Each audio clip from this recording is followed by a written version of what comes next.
I'm not Bill. And I will never be Bill. But I'll try to bring something for us this morning. Let's start with a prayer. Sacred mystery, please let us use our minds to engage our thoughts and actions in compassion and connection in lieu of comparison and competition.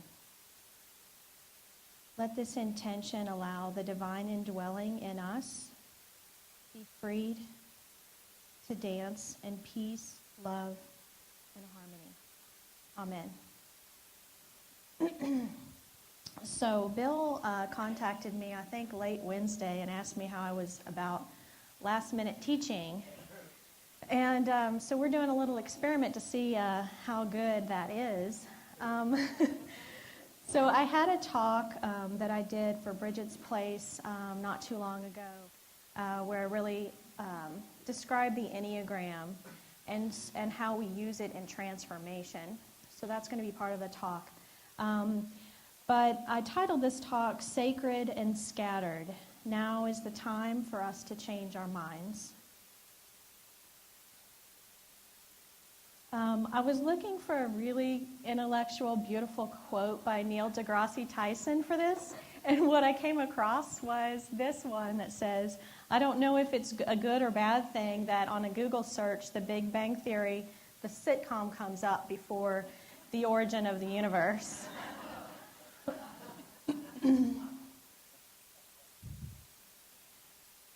I've been studying Pierre Teilhard de Chardin. Sorry, let me back up a little. This is my inaugural voyage with trying to use technology the way Bill does. There we go. It surprises me sometimes how the largest and the smallest things have some type of familiarity or continuity, whether it's cosmic, whether it's in what we can see in our daily lives, or whether or not it's cellular. There's some kind of continuous familiarity with the way things look. And what I've been learning about with Pierre de Chardin is that at every level, there's a force that's seeking to unite us, to pull us along in evolution and transformation. One of my favorite quotes of his is, matter is spirit moving slowly enough for us to see. You have to sit with that one for a minute, don't you? And so I think that psychologically and socially, there's also Big Bang collisions. There's scattering and reforming, reshaping and transforming at every level. And that but in this realm, unlike cosmically, we can be trained to see that.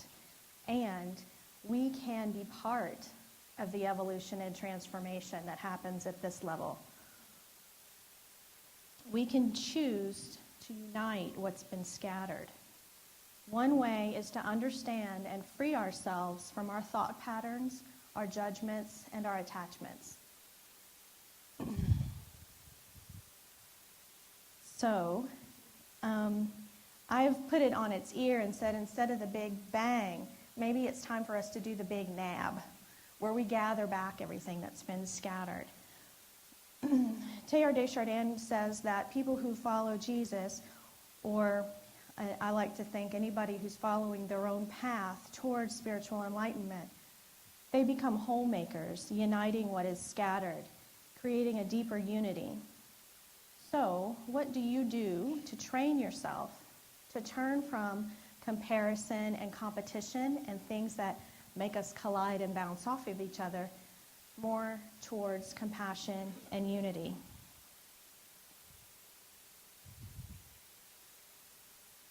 In William Blake's work, The Marriage of Heaven and Hell, he says, if the doors of perception were cleansed, everything would appear to man as it is, infinite. For man has closed himself up till all he sees that he sees all things through narrow chinks of his cavern.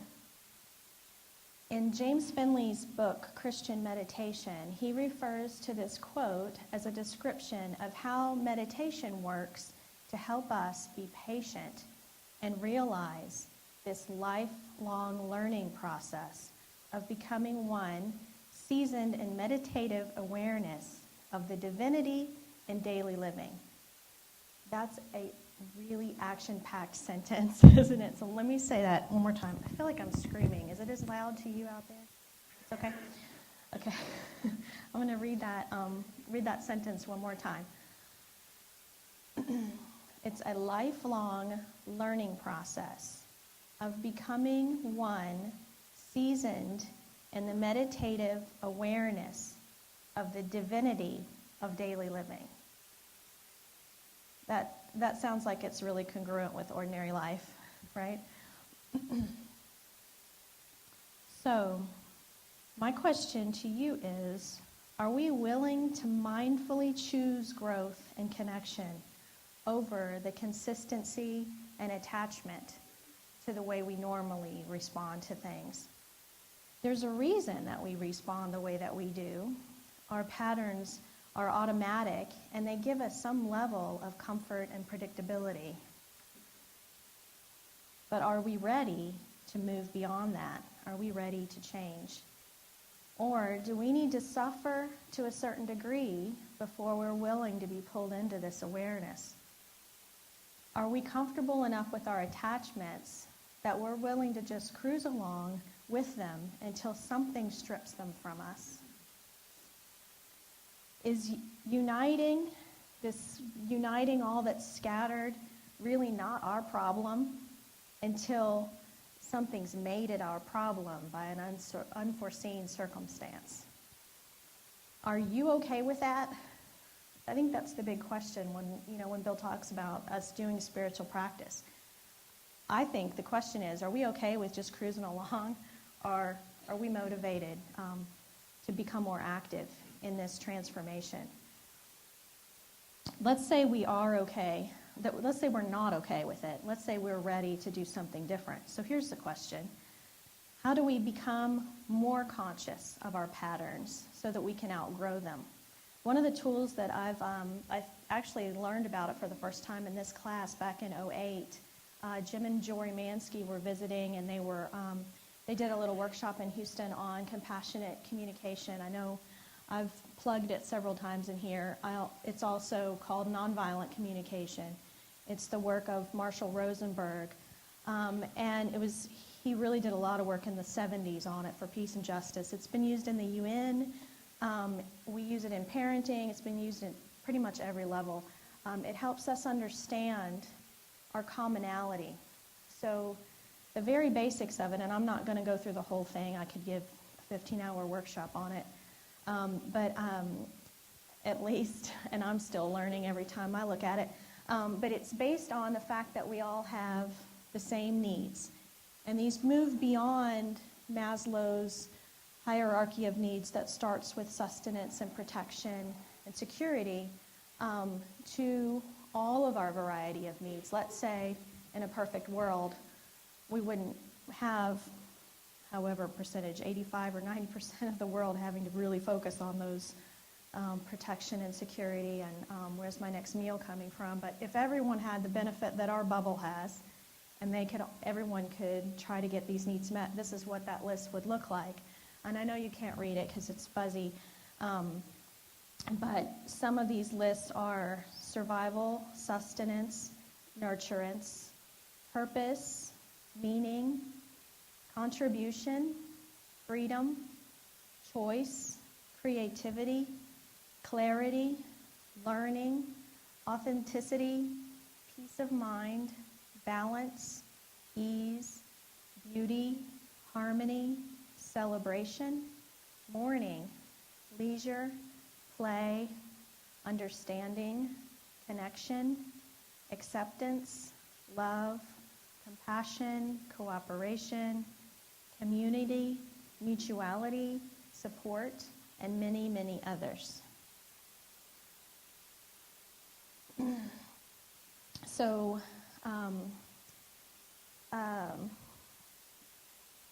one of the basic tenets that comes after understanding this, I mean, we could probably sit in silence and just kind of sink this in.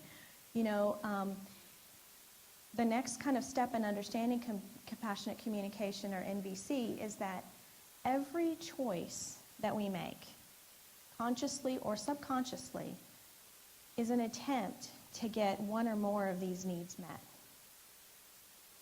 So you think about the guy that's zipping in front of you on the highway. You think about your 2-year-old throwing a tantrum. You think about the decisions that are made in the White House or whatever. Everything we're doing is an attempt to get a need met. Usually it's a variety of these needs met. And then our conflict is simply when our strategies, when the choices that we make collide with each other. And we perceive that someone else's choice is interfering with our attempts. That's where the conflict is happening. It's not happening at the level of who you are or who I am. It's happening at the level of what we're choosing to do to try to get these met. So when you talk about psychology and you talk about how we perceive things, you have to bring in that each one of us has a different perception of what it feels like to have these met fully. So we can get into a lot of arguments and discussions about whether or not you should have that need met, but really we're the ones that perceive whether or not these are met for us. No one can tell me if I'm doing enough to meet my need for meaning and purpose. I'm the only one that knows what that feels like for me, and you're the only one that knows what that feels like for you. So that's why people can be in exactly the same situation and circumstance, but feel very differently about how satisfied they are in that situation. So, we get into a little bit of trouble when we get attached to the strategies that we use. Let's say until we're 20, 25, we've done the same things to get these needs met, but then all of a sudden, they're kind of colliding with other people's strategies, and we have to change the way we're doing something. Let's say we get married, and all of a sudden there's conflict in our relationships. It's conflicts because we've been using different strategies all this time, right? And we need to open up our ideas and collaborate on new strategies to get these needs met together and honor each other in that way. If we become too attached to our strategies, then it's difficult to grow. And that's one of the reasons why I think this work is very much an opening for spiritual enlightenment as well. Because we can look at what we've been doing, what we're attached to, and our ways of thinking and perceiving these needs. For instance, if you were able to imagine yourself with every single one of these needs, and what this list is not by any means exhaustive, if you were able to think about having every one of your needs met at any given point, how would that feel? I mean, to me, that's heaven on earth, right? We'd be completely blissed out if we had all of those needs met simultaneously. What if 50, 60, 70% of what's keeping us from doing that is our perception on what we need to feel like that? So that's where, to me, psychology and spirituality can really come together and help us work beyond what's holding us back from really sensing heaven on earth. So, let's see. One of the ways that I think we're able to stay conscious of this is to really be in the present moment, to kind of catch ourselves and recognize what's holding us back from this sense of being blissed out or connecting with another person at this level. And that's why I get I love to teach different spiritual practices because it begins to allow us to get closer to this. And meditation really helps me get trained to catch those automatic responses in action so that I can shift them. So I think when you look at the wisdom that's provided in this understanding, and you have the ability to be in the present moment, when you've done a little bit of work and you have the self-awareness, you have self-understanding, and you have acceptance, then you can begin to see and hear things in new ways that make you less defensive, less anxious, and you can come to the moment with open hearts and open minds. Then you have the opportunity to have a wide variety of strategies possible by yourself or with others. I think I already kind of covered this one on the why meditate, but it's not about what happens while you're being in meditation. It's about how we become more aware and more able to engage in the present moment by taking that meditation with us, by it being in us the rest of the time. Bill has used this graphic a few times, and I realize that I may use this graphic in every presentation I do because it really helps see the big picture. And when we're talking about transformation, this is just such a great graphic for that. And you might not be able to read the small words in the back, but this is what Richard Rohr uses. He calls it the cosmic egg. And it talks about our transformation process. The smallest piece in the center says, it's my story. So that's where we're really looking at what's just me. Life is all about me. It's my private small life. And I'm searching for significance through power and prestige. So this is kind of like, look at developmental stages. This is where, it's all about my story. And then we move beyond that into our story. And that's where we really begin to understand who we are in relationship to others. And we have group dynamics. There's nationalism. There's ethnicity. No, wait. Yeah, that's right, ethnicity. We have group identities and loyalties. And this is where when we get attached to our group thinking, then our tribal thinking can keep us from moving into the next level, which is the story. It's the big story. This is where we really understand what is. It saves us from the illusion of the we, of the tribal thinking, and the smallness of the me story part.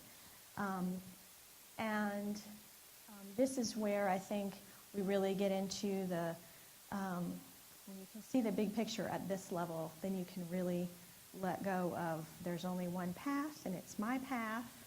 When you get to that level, you can really see it's all feeding into the same. There's no word for it, so there you go. Let's see. I think I skipped. So here we go. So I just popped this slide in there this morning before I came because I couldn't figure out how I was going to talk about this without this one. So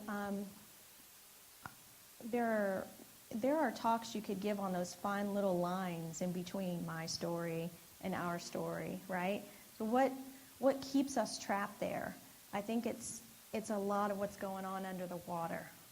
It's a lot of every past experience that we've had, every way, our brains has assimilated information and has guided us to make the decisions that we make. And so I don't know if you're familiar with the Jungian, Carl Jung used this iceberg analogy to talk about what's above the surface, which is what everybody sees, and what's underneath, which is all these patterns and all the information and data that's been collected in that.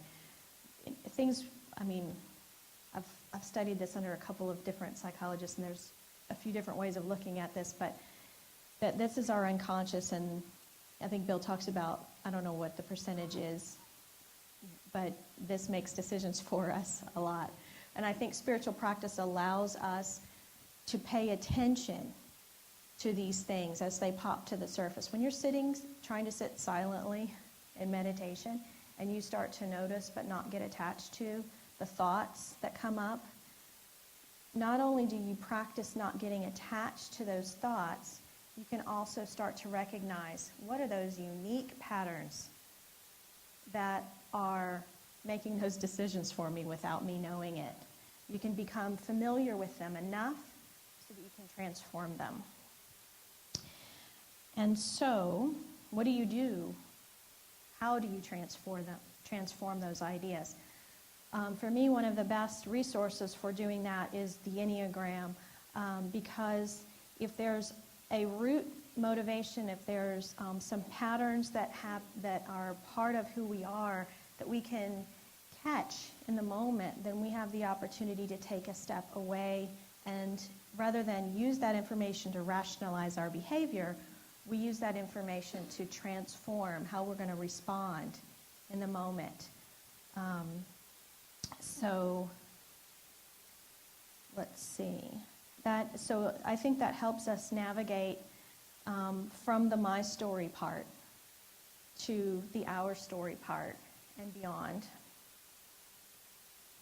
So I don't want to get too far into the Enneagram because I think a lot of you guys are familiar with it, but I was going to kind of run you around the wheel real quick.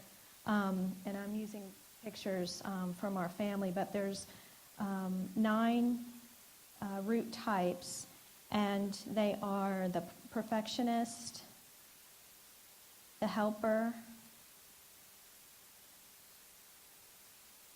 the achiever, the romantic, the observer, the loyal skeptic, the adventurer, the protector, and the mediator. So when you start to study the Enneagram a little bit more, you can start to see that there are thoughts that come up that we respond to. And the more you know them, the more empowered you are to shift and grow beyond them. I'm looking at the time. I might just kind of skip through these. But a couple of them are, there's only one right way to do things. I help others that need my help. I'm at best when others acknowledge my achievements and performances. Something's missing, and I have to find out what it is and get it. I need to be alone and to preserve my energy. What's going to happen next? I'm going to start with the what's going to happen next, number 6, loyal skeptic one, because that's the type I am. And so I wouldn't probably be able to stand up here right now if I hadn't been able to kind of catch my thoughts. The number 6 motivation is fear. And so this would be probably overwhelmingly scary for me. And I'm a counterphobic 6, so I can jump right in. But I'm much more effective if I use that fear to transform my thoughts and work with it rather than against it. So one of the tools that I learned about, I learned it from Robert Gonzalez, who teaches nonviolent communication as a spiritual practice. And this was like a 3-day retreat, I think, and this one practice was worth the hours and hours of workshops. And I've taught it in different ways now, and I just wanted to share it with you guys this morning. So this is what I call the I'm telling myself practice. So I don't know if you recognize when you're triggered by something, it could be anxiety for something really wonderful that's about to happen, or it could be in conflict with another person when you're really anxious, but you notice a body sensation that says, ooh. You can if you can stop and recognize what thoughts are going through my head right now. Is it, I'm not good enough? Is it, I'm not being respected? Is it, these are judgmental thoughts. These could be positive or negative judgmental thoughts. If you're struggling with pride, it could be, these are harder for me, but it could be, I'm better than so-and-so, or I'm farther along, or whatever. It could be these prideful thoughts. But if you can catch them in the moment and put I'm telling myself in front of that, then you can distance yourself enough from that thought so that your actions and decisions are not driven by that thought. You can take power back from it. So if I said, if I responded to the thought, I'm not wise enough to be Bill's substitute teacher this morning, if I had responded to that differently, wouldn't be right here, right now. I would hopefully be out there somewhere, but instead I could say, I'm telling myself I'm not good enough. And that may or may not be true. I'm telling myself that the other person's not listening to me. That may or may not be true. How much different do you think your reactions would be if you only heard that message and you responded to that? If I think someone else is not listening to me, I'm going to respond very differently than if I say, I'm telling myself that person's not listening to me, but that may not be true. I better check on that first before I respond as if it were true. I think a lot of our disconnections come from that moment, and meditation can help us recognize it and see the patterns that we do so that we can transform those beliefs that change our actions.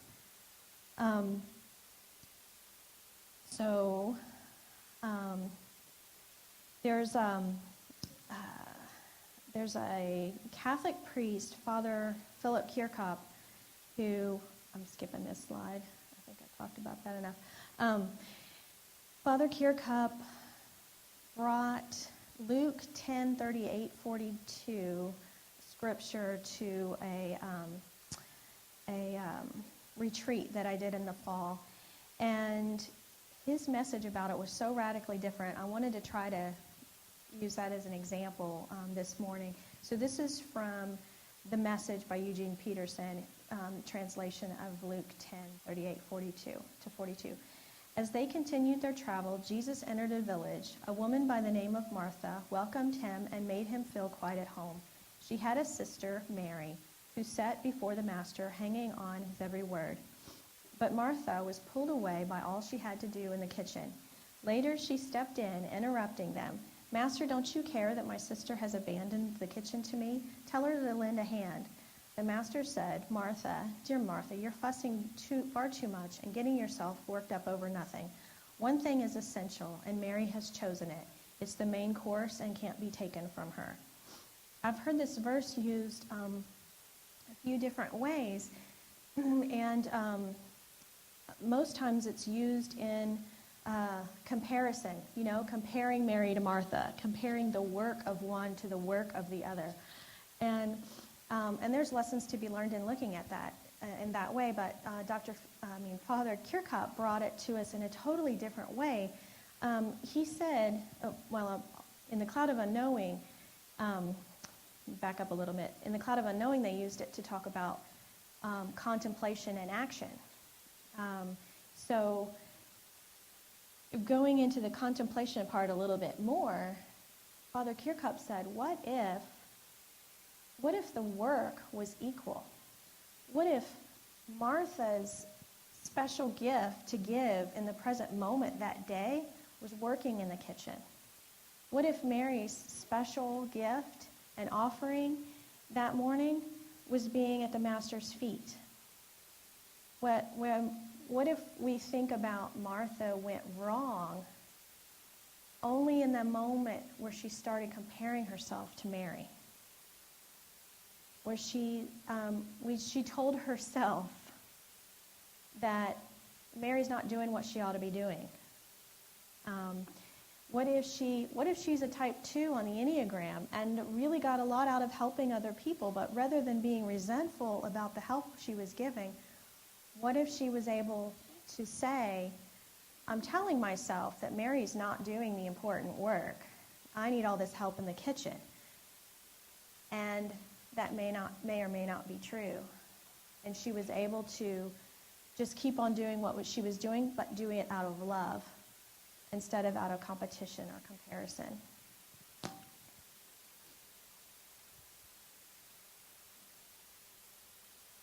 So, I think I talked a little bit about using the Enneagram for living more into the story.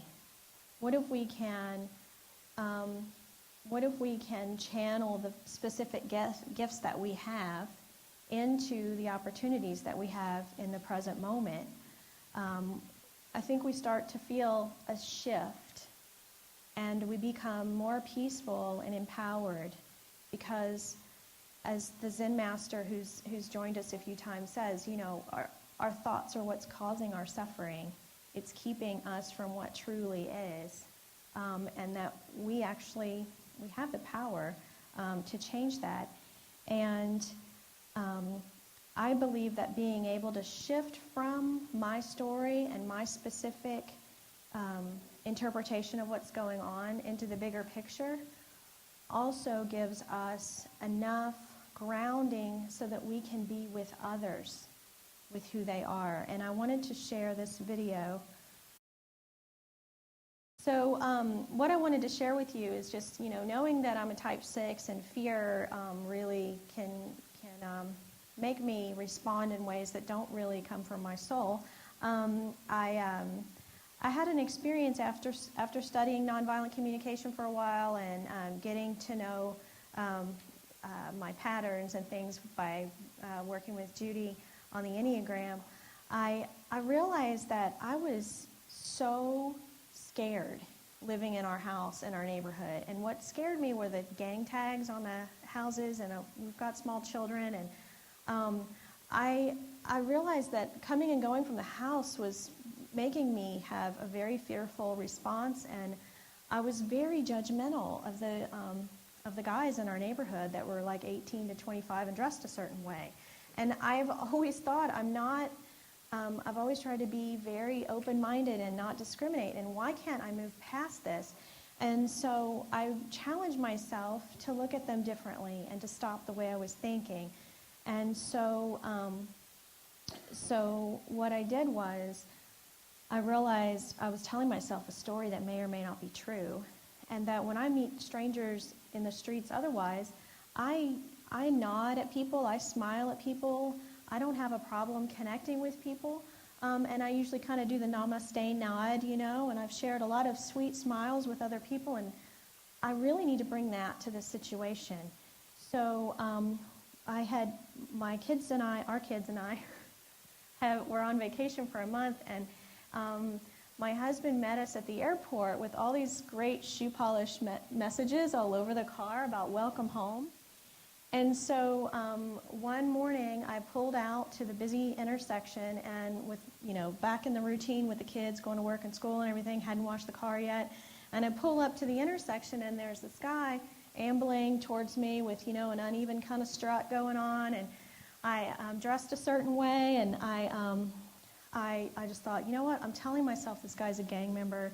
I'm telling myself, he wants to steal my car, whatever. And no, that may or may not be true. How am I going to respond to this?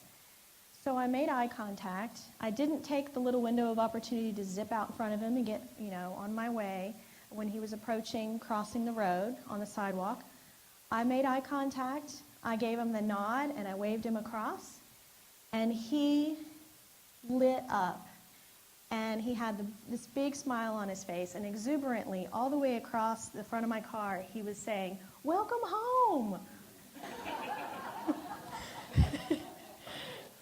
And I have taken that little story with me ever since then, because it was perfect. That's the message. That's what happens when we can transform our way of thinking. We're greeted, and I thought, Being home is not about stepping over our threshold. It's about realizing that we have the opportunity to be home when we go the other direction, too, when we step outside of ourselves and our safe little homes that we've created over time. I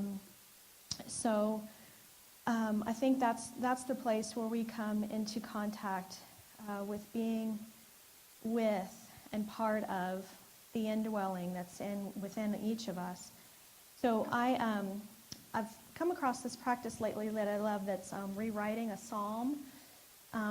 So this is Psalm 27 that I rewrote while I was coming up with this talk. Love is the light and the way through patterns and prejudice. Love is the strength and freedom from the way that it's always been. When thoughts and judgments attempt to inform my next move, each one will be met with the light of love and freedom. In the throes of fear, doubt, and shame, and their pursuit of my attention, I will remain assured, and my soul will let love overcome them. So I can end with this. This is a poet by Hafiz, who's a Sufi poet. Now is the time to know that all you do is sacred. Now why not consider a lasting truth with yourself and God? Now is the time to understand that all your ideas of right and wrong were training wheels to be laid aside when you can finally live with veracity and love. Now is the time for the world to know that every thought and action is sacred. That this is the time for you to compute the impossibility that there's nothing but grace. Now is the time to know that everything you do is sacred.